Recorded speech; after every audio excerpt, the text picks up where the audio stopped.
এক দাদা কর্মসূত্রে হিমাচল প্রদেশে গিয়ে বসবাস করছেন। দাদাটির মন ভীষণ খারাপ, কারণ ওখানে কোনো গুরু ভাই তিনি পাচ্ছেন না, ঠাকুরের কোনো কাজ হচ্ছে না, সৎসঙ্গ দিতে পারছেন না। এই দুঃখের কথা, কষ্টের কথা তিনি আচার্যদেবকে জানালেন।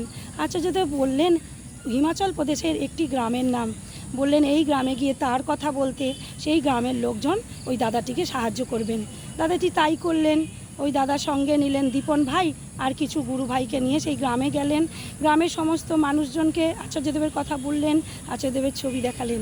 গ্রামের লোক ভীষণভাবে খুশি, খুব আপ্লুত এই সমস্ত ছবি দেখে।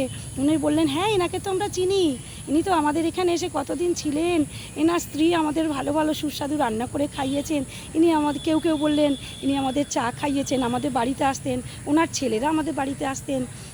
খুব খুব আনন্দ পেয়েছেন ওনারা।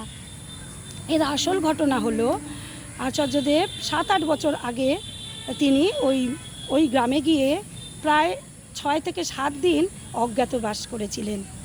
তিনি এই ঘটনাটা বলেছেন ত্রিপুরার একটা অনুষ্ঠানে, যে 6-7 দিন তিনি ছিলেন, সঙ্গে তার স্ত্রী ছিলেন।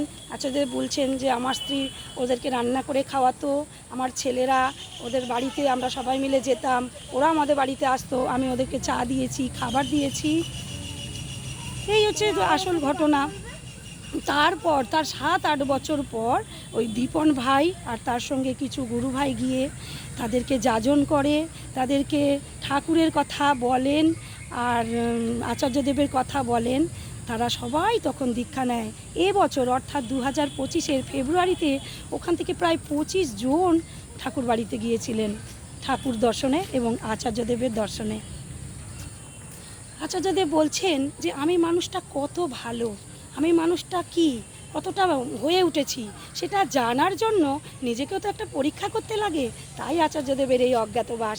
তিনি বললেন সাদা পোশাকও আমি ওখানে পরিনি, আর জয়গুরুও কাউকে বলিনি, আমি সাধারণভাবে ছিলাম এবং প্যান্ট শার্ট পরেছিলাম। আর আচার্যদেব বলছেন যে যদি সাদা পোশাকটাই তো আমাদের পরিচয় না, আর জয়গুরু জ্ঞাপন করাটাও আমাদের পরিচয় না, যদি তাও কোনো মানুষ বলে যে এই মানুষটা খুব ভালো, এই মানুষটা সবার থেকে আলাদা, তাহলেই জানবি যে ঠাকুরের কিছুটা অন্তত করছিস। এই আর কি আচার্যদেব বললেন।